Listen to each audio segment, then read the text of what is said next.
ରୁଷିଆର ଜୋରଦାର ଆକ୍ରମଣ ୟୁକ୍ରେନ୍ର ଏକ ଅଞ୍ଚଳକୁ ନିଜ ଅକ୍ତିଆରରେ ଆଣିଲା ରୁଷିଆ ଦେଶ।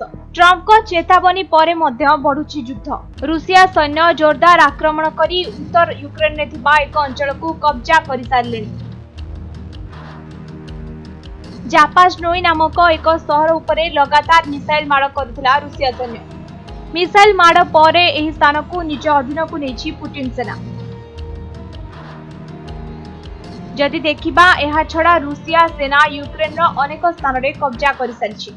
एबे उत्तर पटे आक्रमण करबा आरंभ कर देछि पुटिन सेना। तेबे गोटिए पटे ट्रम्प युद्ध बंद पाई चेतावनी देथिबा बेले पुटिन एने किछि प्रतिक्रिया रखि नाहंती। मात्र आक्रमण जारी रखिछि पुटिन सेना।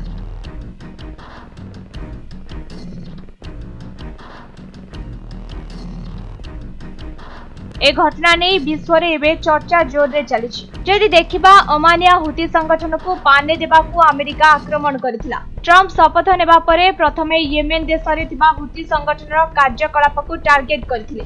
युद्ध विरति रे विभ्राट करुथिबारु येमेन हुती संगठन को पाने देथिले ट्रम्प। तेबे रूसिया पाई एही भली किछि विकल्प आपणेबे कि डोनाल्ड ट्रम्प एभली किछि आशा आशंका सृष्टि होछि।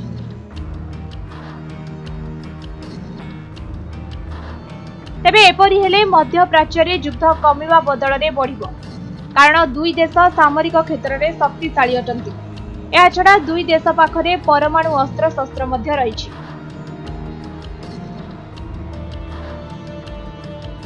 तेबे एहा छडा रूसिया को ट्रम्प वाणिज्यिक क्षेत्र रे टार्गेट करि पारंती बोली कहि जाउछि, कारण ट्रम्प कहिथिले कि जदि रूसिया युद्ध बंद न करे तेबे रूसिया रु आमदानी होतिबा समस्त द्रव्य उपरे टिकस परिमाण बढ़ाइबा अमेरिका। तेबे देखा जाऊ आगकू कोन होछि।